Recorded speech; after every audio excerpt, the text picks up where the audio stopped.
The Duke and the King are making new posters for their performance after the show the night before. Huck is sitting off to the side, watching them. Last night's show was a flop. Those people don't know a good performance if it stood right in front of them. How should we make tonight's show better? Well, we'll just have to give them a show that they'll never forget. The King and the Duke finish their posters and hang them up on the trees. Later that night, the Duke is standing in front of an audience with their makeshift stage in the woods. Tonight's show is sure to be the best you've ever seen. It's a play with tragedy aplenty, but one that's sure to entertain. Now, I'm sure you're all excited, so without further ado, the Royal Nunsuch.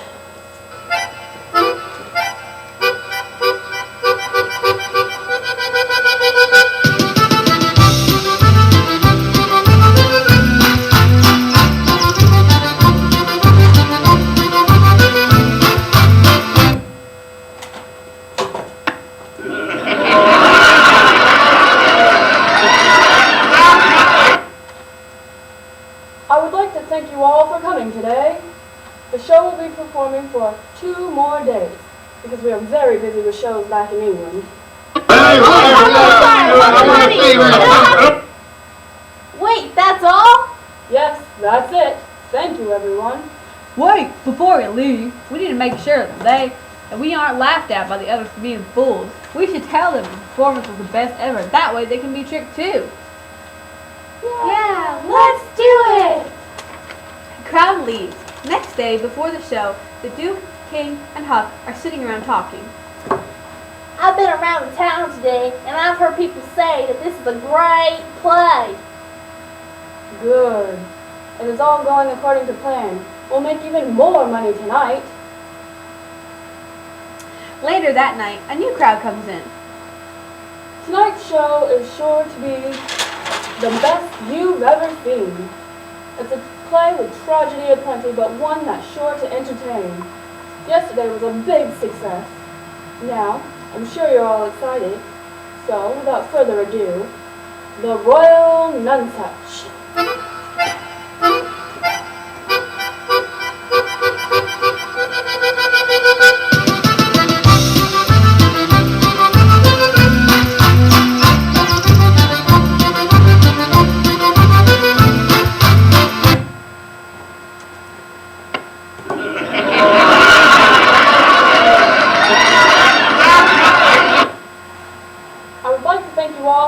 Today, the show will be playing for 1 more day because we are very busy with more shows back in England.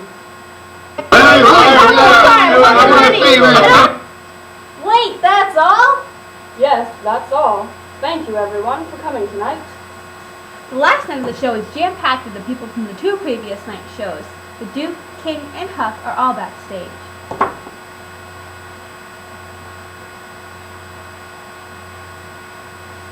I smell something really gross, like eggs or rotten food. Do you think that they're going to throw it at us? Probably. Well, we've got all the money that we can squeeze out of these people. Let's hit the road. They all try and sneak away from the crowd, but they are seen.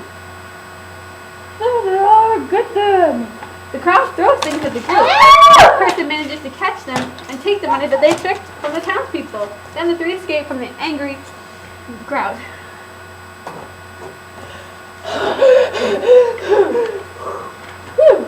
That could have been really bad. What are you talking about? They took all the money we made. You guys, I think that what we did is wrong. By trying to trick them out of their money. It was wrong, and we got what we deserved. Yeah, I guess. Now kids, the moral of this story is don't lie to try and get what you want. It will always come back to haunt you.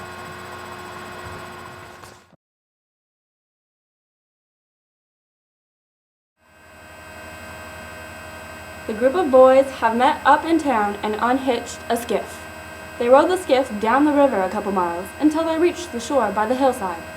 Tom makes the boys swear to keep the hideout a secret. He then reveals a hole in the side of the hillside. The boys climb through a narrow place and eventually reach a cold, damp kind of room.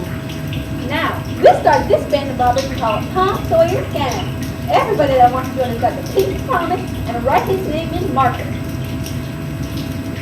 Tom gets out a piece of paper and begins to write an oath.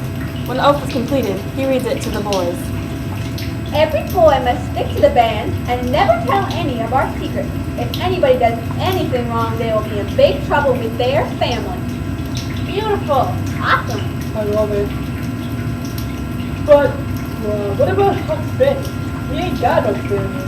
What are you gonna do about him? Well, doesn't he have a father? Well, yeah, he has a father, but you can't ever find him these days. He lay around drunk in his house all day, and no one's seen him for a year or more. Boys whisper while Huck waits anxiously. The boys come to the conclusion that Miss Watson will do. Oh, she'll do. That's all right. Huck can come in. The boys write their names with marker on the paper.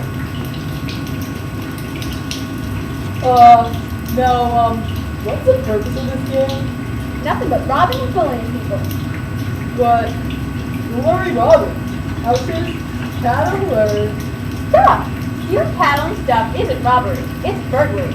We ain't burglars. We're highwaymen. We stop people in the middle of the road with masks on and beat people up. Then steal their stuff. Must we always beat people up? Of course. It's the best. The police think different, but it's considered best. Beat them up. Unless we hold them for ransom, that is. Ransom?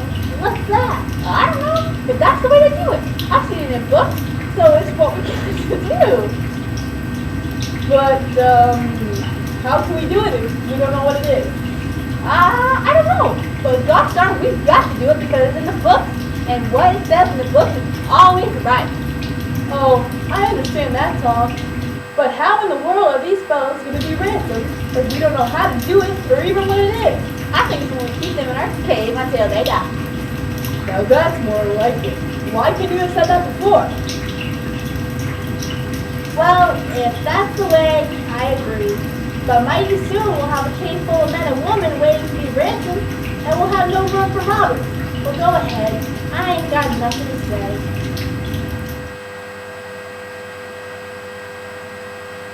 The boys all agree to meet up next week and beat up people and rob them. However, their parents find out about their evil plan and put them all in time out.